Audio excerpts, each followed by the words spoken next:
사무엘하 16장.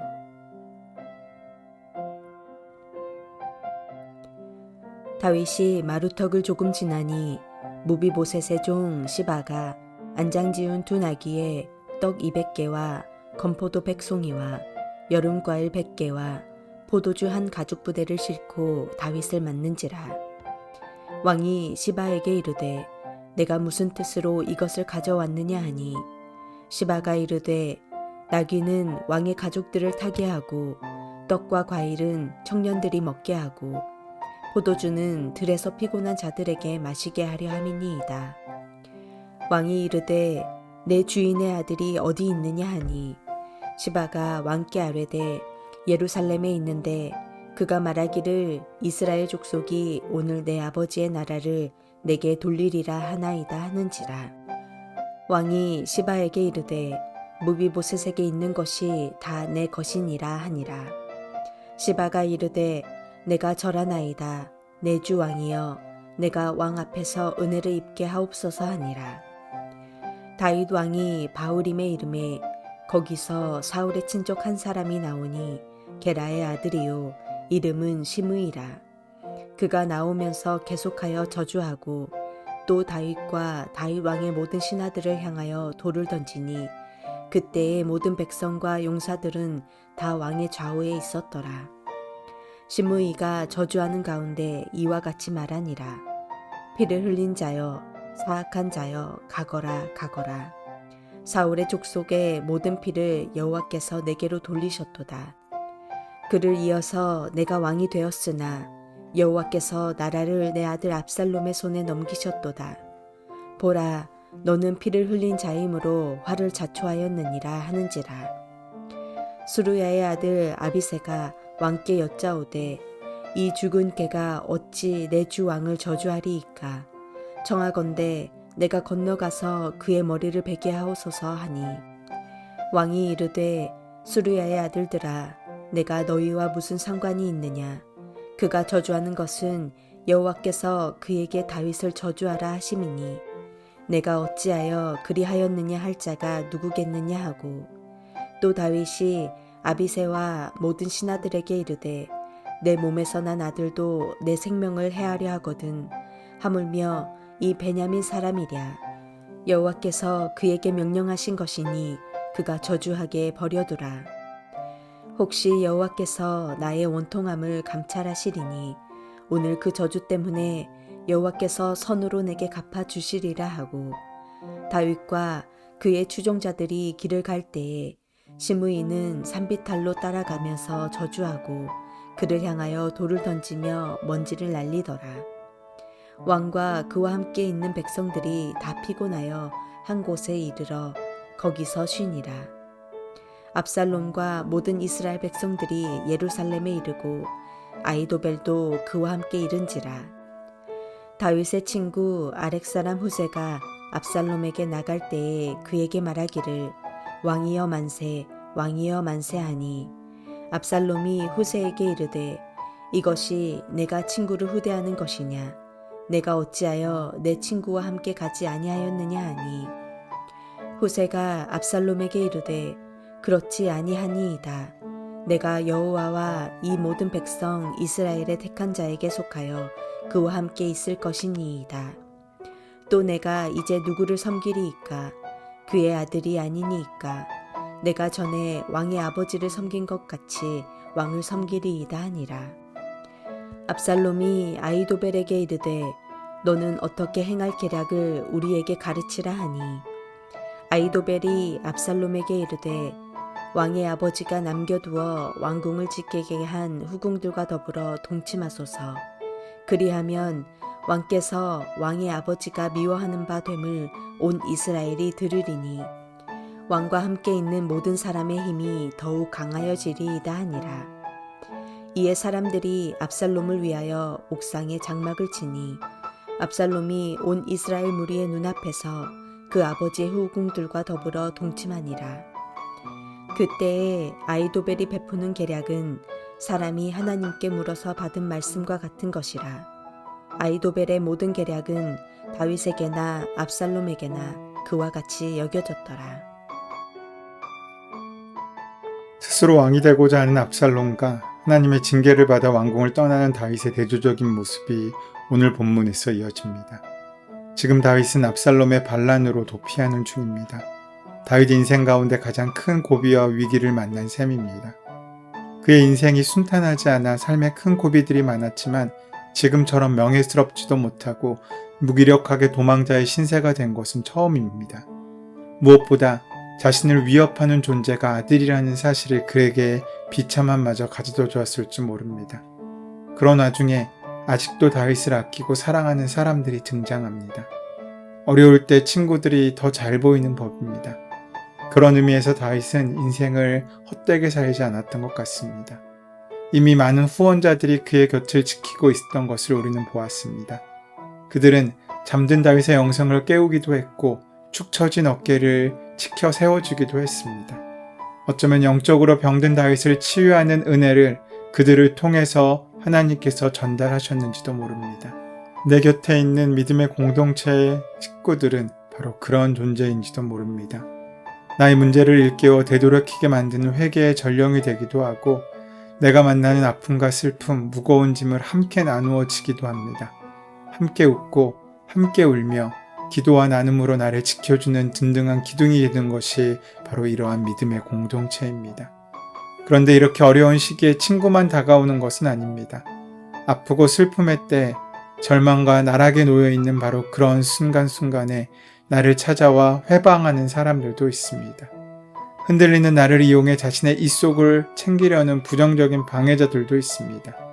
오늘 본문에 먼저 등장하는 시바라는 사람이 그렇습니다. 다윗이 감람산을 지날 때 무비보셋의 신하인 시바가 많은 음식을 가지고 다윗에게 옵니다. 시바는 다윗이 무비보셋에게 사울의 재산을 줄 때 그를 섬기라고 붙여준 사람이었습니다. 그는 사울왕의 신하로 현재 사울왕의 손자인 요나단의 아들 무비보셋을 모시고 있는 종이었습니다. 이미 그의 간사함을 우리는 살펴본 바 있습니다. 그런 이들을 통해 우리는 또 길을 잃을 때가 많습니다. 흥미롭게도 시바는 다윗의 처지에도 불구하고 호의를 가지고 그를 찾습니다. 시바는 다윗의 신뢰를 얻고자 했습니다. 그래서 위태로운 상황에서 도움을 주고 무비보셋을 모함하여 자신의 충성심을 더욱 드러내려고 합니다. 시바는 무비보셋이 이 기회에 사울의 왕조를 다시 세우려고 한다는 거짓말로 그를 모함합니다. 이 거짓말을 들은 다윗은 그대로 믿고 맙니다. 그래서 무비보셋에게 주었던 모든 땅의 소유권을 그에게 넘겨줍니다. 시바의 감언이설에 속아 넘어간 다윗은 그렇게 걸려 넘어지고 만 것입니다. 이후에 나오는 시므이의 저주에는 잘 견뎠지만 그는 달콤한 환대에 넘어가 버린 것입니다. 때로 세상의 박대보다 오히려 환대가 더 위험할 수도 있습니다. 다윗이 어려움을 겪을 때 도운 것은 선한 일이었지만 그 일의 동기와 가정은 악했습니다. 그는 자신의 이익을 위하여 현재 자신이 섬기는 주인을 배반하고 모함한 것입니다. 그리고 급히 도망가던 다윗은 그거를 분별하지 못했습니다. 선과 악보다 자신의 목적을 우선시하는 것은 타락한 인생의 자기중심성을 보여주고 있는 것 같습니다. 시바는 빵과 과일을 가지고 다윗에게 나왔습니다. 우리의 눈에는 언제 돌아올지 모를 여정의 길에서 먹을 것을 챙겨주는 것은 정말로 고마운 일처럼 보입니다. 하지만 시바는 분명 다른 의도를 가지고 다윗에게 접근했습니다. 그리고 그 접근은 성공합니다. 다윗은 무비보셋의 재산을 시바에게 주기로 결정해버린 것입니다. 이것이 시바의 노림수였는데 다윗은 그 의도대로 넘어가 버린 것입니다. 왜 그렇습니까? 시바의 저의를 파악하지 못하고 쉽게 당해버린 것은 다윗의 마음 가운데 불평과 불만이 자리 잡고 있었기 때문인 것 같습니다. 다윗은 시바에게 이렇게 말합니다. 너의 주인은 왜 오지 않는가? 라고 말입니다. 시바의 주인이 누굽니까? 무비보셋입니다. 그런데 다윗은 이렇게 표현합니다. 너의 주인의 손자라고 말입니다. 그러니까 무비보셋을 사울의 손자로 표현하고 있는 것입니다. 요나단은 자신의 절친이고 사울은 자신의 원수였습니다. 그런데 모비보셋을 요나단의 아들이 아닌 사울의 손자로 표현하는 것은 모비보셋을 부정적으로 보고 있는 그의 마음을 보여주는 것입니다. 그가 지금 왜 모비보셋을 부정적으로 보고 있습니까? 그것은 모비보셋이 그를 환대하러 나오지 않았기 때문입니다. 그 작은 불만이, 그 작은 불평이 혹은 괘씸한 생각이 다시금 다윗의 이성을 흔들어 놓은 것입니다. 결국 시바의 거짓말에 쉽게 넘어가 버린 것이지요. 우리의 길은 언제나 꽃길이 아닙니다. 늘 우리가 선택하는 길입니다. 좋은 길이 따로 있는 것이 아니라 내가 가는 길이 좋은 길인 것입니다. 왜냐하면 내가 선택하고 걷는 길이기 때문입니다. 그래서 우리의 선택에는 언제나 감사와 기쁨이 있어야 하고 나를 위해 함께하는 사람들을 먼저 보는 선택이어야 합니다. 다윗은 또 다른 사람을 만납니다. 그는 사울의 집안에 속한 사람이었습니다. 시므이라고 하는 사람이 다윗을 쫓아오며 저주합니다. 다윗이 사울 집안 사람들을 죽이고 왕위를 빼앗았기 때문에 하나님께서 그에 대한 심판으로 다윗을 압살롬의 손에 붙이셨다는 것입니다. 다윗으로서는 충분히 억울하고 분노할 만한 일이었습니다. 이때 다윗의 곁에 있던 아비새가 자신이 가서 시므이의 머리를 베겠다고 나섭니다. 하지만 다윗은 저가 저주하는 것은 여호와께서 저에게 다윗을 저주하라 하심이니 내가 어찌 그리하겠느냐 할 자가 누구겠느냐라고 말합니다.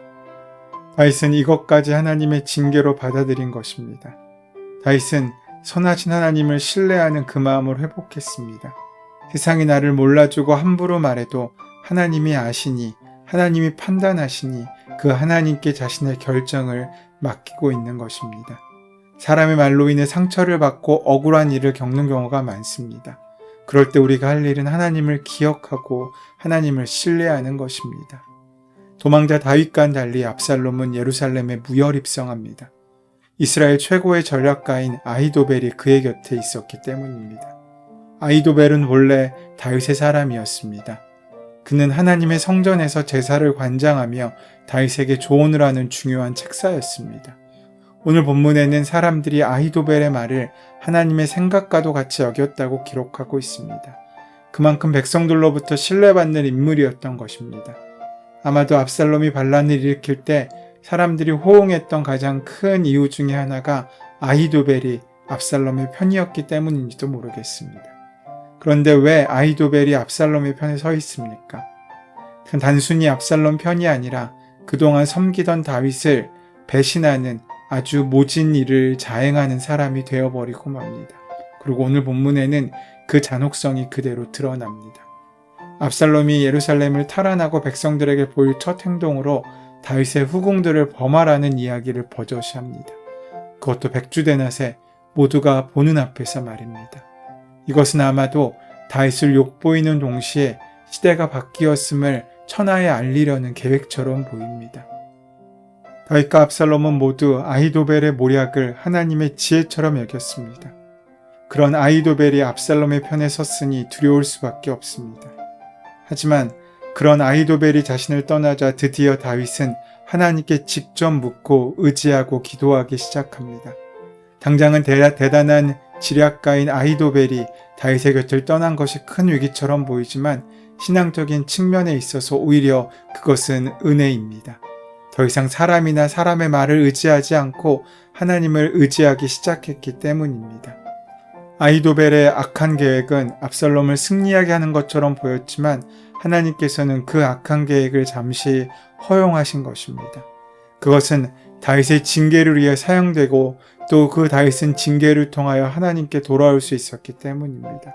다윗은 아비새의 나쁜 계획을 저지하고 하나님의 뜻을 신뢰하였습니다. 반면 압살롬은 아히도벨의 악한 계획을 그대로 따릅니다. 자신을 위해 악을 행하는 자가 승리하는 듯 보이지만 궁극적으로는 하나님의 뜻대로 행하는 사람이 이기는 사람입니다. 다윗은 그 사실을 너무나 잘 아는 사람이었습니다. 오늘 우리도 그 사실을 기억하고 살아가는 하루가 되기를 소원하고 축원합니다. 은혜의 주님, 사람의 소리 가운데 우리의 중심을 빼앗기지 않게 도와주시옵고 오직 주님만 바라보며 하나님의 음성을 듣는 지혜를 만날 수 있도록 인도하여 주시옵소서. 예수 그리스도의 이름으로 기도드립니다. 아멘. 이제 오늘 허락하신 말씀이 나에게 주시는 말씀으로 만나지기 위하여 말씀의 본문을 깊이 묵상하시고 기도하시는 시간 가지도록 하겠습니다. 함께 기도합니다.